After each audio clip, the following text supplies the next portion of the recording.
host of 7 news in Florida's capital city, covering every corner of the Big Bend. This is the award-winning News 20 at 5 Live. Soon, Florida residents may get an increase on minimum wage. Good evening and welcome to News 20 at 5. I'm Shakoria Burns. Florida has taken one huge step in passing the $15 minimum wage bill.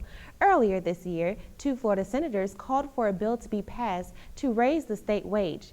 Cities on the West Coast such as Seattle, LA, and San Francisco have already moved forward with the increase.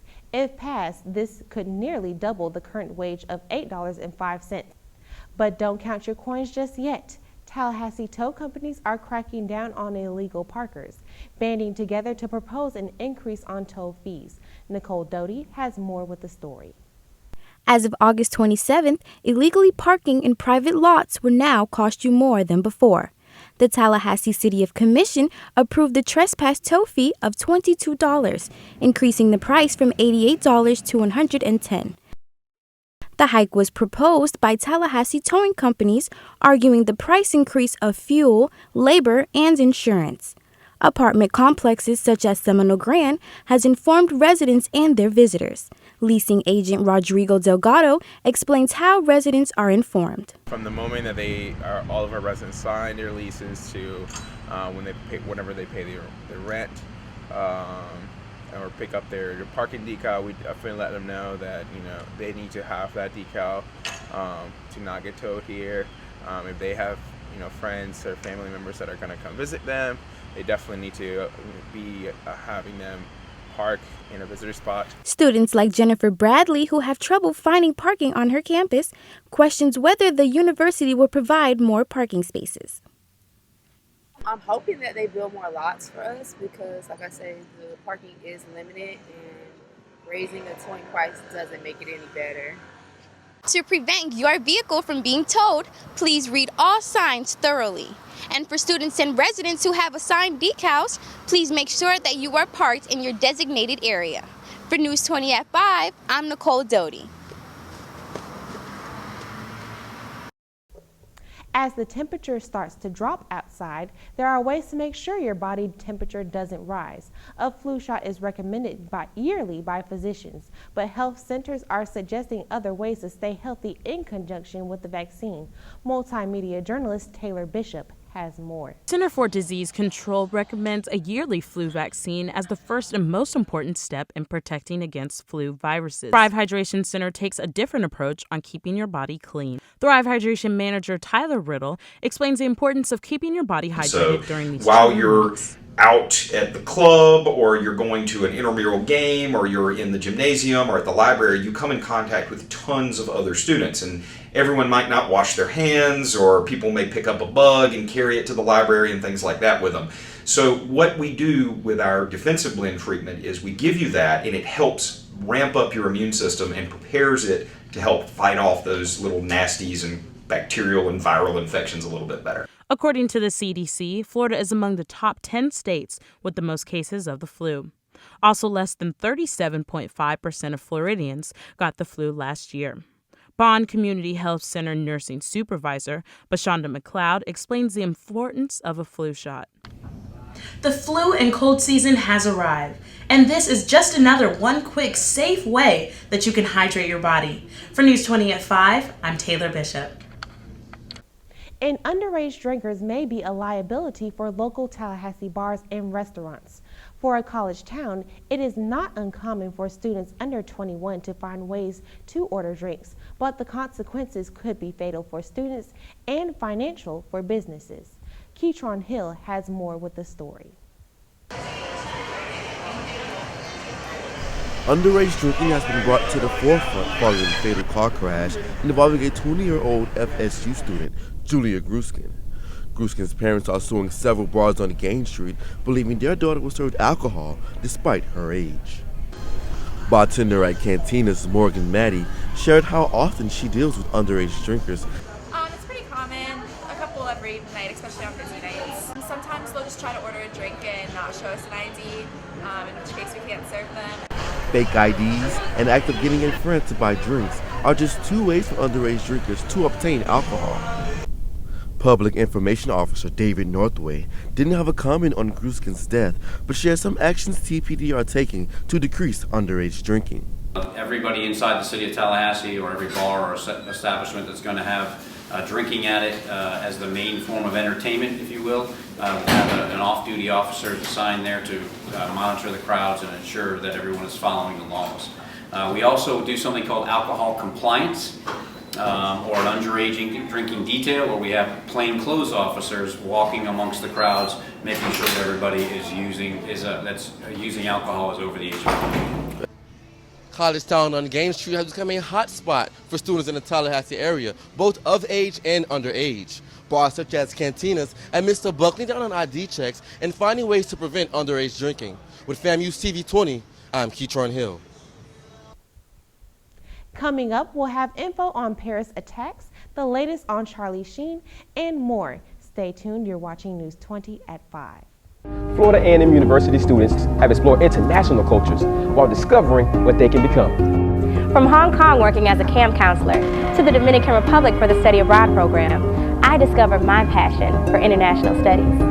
As Miss FAMU, the university has prepared me to represent my institution in the global market. Discover what you can become. Descubrir lo que puede llegar a ser. Yeah, what she said. For more information about our Study Abroad program, visit discoverfamu.com. Welcome back to News 20 at 5. I'm Chikoria Burns. The nation is still praying for Paris while trying to pick up the pieces after several bomb explosions and the shooting attacks late Friday night throughout Paris.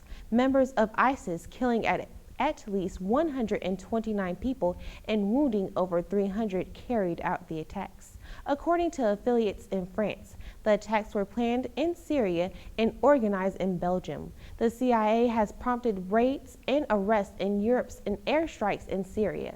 Currently, 2 of the attackers have been killed and 8 held in custody, but the so-called ringleaders' whereabouts are still unknown. CNN has more. An outpouring of support from around the world for the victims of the Paris attacks. New York City stands together today with our sister city, Paris. We feel such deep sorrow. I hope that when they see the support of the people all over the world that's coming out for them, that they realize that this is the time to heal. The world is watching, and I don't know how to say it. Yes, we have to figure out why this is going on. Among the victims is Noemi Gonzalez. The 23-year-old was a student at Cal State Long Beach. Noemi was something of a star in our department. She was a shining star. Across Paris Friday night, terrorists armed with rifles and suicide vests carried out attacks at 6 different locations. ISIS claimed responsibility for the bloodshed. French President François Hollande promises a merciless response, calling the attacks an act of war. Investigators are scrambling to track down possible accomplices, and not just in France. There have been raids and arrests in Belgium connected to the Paris attacks. Investigators say a car rented in Brussels was found near one of the sites of the attacks. One of the suspects was known to police, and CNN pressed one French senator as to how he slipped through the cracks. All the big murderers we had last time were also known before they were acting like that. That's a real problem. It's a hell of a problem. Meanwhile, some 1,500 French troops have deployed across France in an effort to thwart any future attacks. Reporting in Paris, I'm Erin McLaughlin. And after an interview with Stephen Colbert, Vice President Joe Biden has a few words for anyone wanting to be the leader of the free world. Appearing on Late Night with Stephen Colbert, Vice President Joe Biden said nobody should seek the presidency unless they're willing to give 110% of who they are. And I'd be lying if I said that I knew I was there. Biden has given no indication he will join the race as he's still grappling with his son's death earlier this year. Earlier this week, Charlie Sheen sat down with Matt Lauer of the Today Show to reveal that he's HIV positive and to shut down the rumors posted by gossip media outlets. Sheen explained how long he has been diagnosed and what he had to go through to keep a secret these past 4 years, and his regimen to stay healthy. Sheen hopes that his reveal will help reduce the stigma of HIV.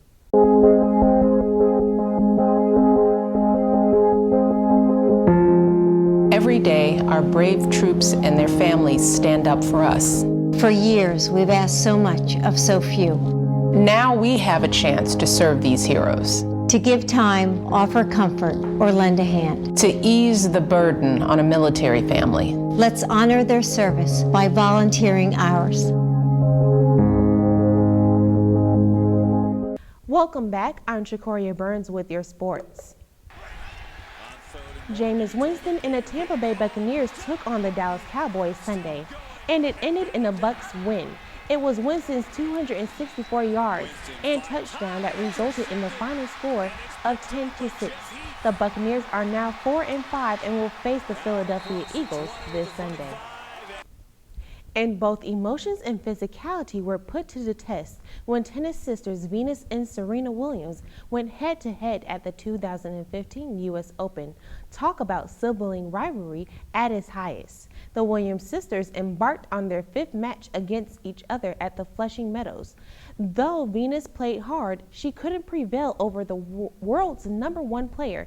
Serena won match in 3 sets, solidifying her place in the semifinals, with hopes of adding another Grand Slam win to her list of accomplishments.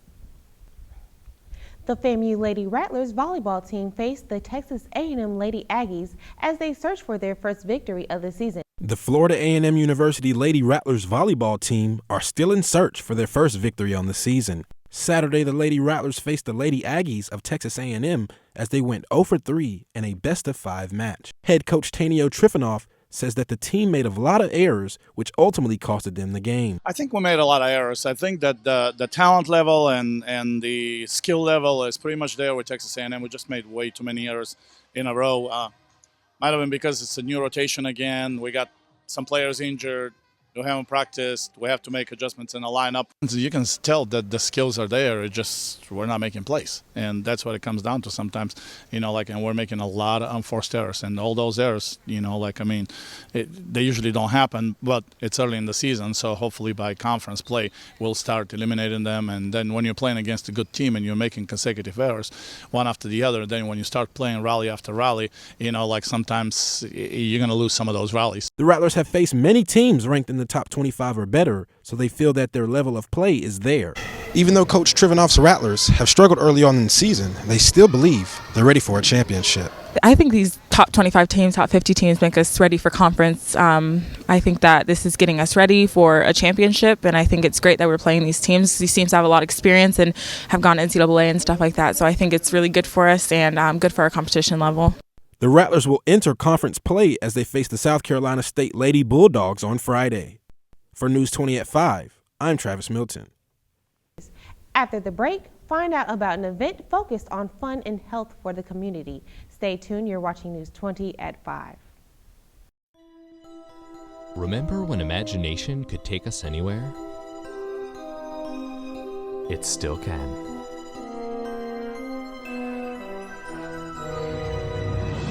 Destination Imagination is an extraordinary after-school activity that lets any child experience creativity, teamwork, and problem-solving. Parents and teachers, start a Destination Imagination team and let your child begin the journey of a lifetime.